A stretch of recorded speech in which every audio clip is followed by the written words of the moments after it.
Gaano nga ba kasakit ang masaktan sa unang pag-ibig? Paano ka nga ba makakapag-move on sa first love mo kung hindi naman siya naging sa'yo?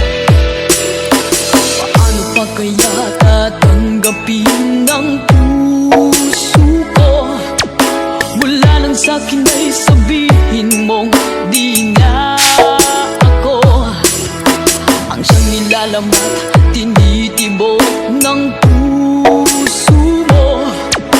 Gumuho ang lahat, pati mga pangarap ko.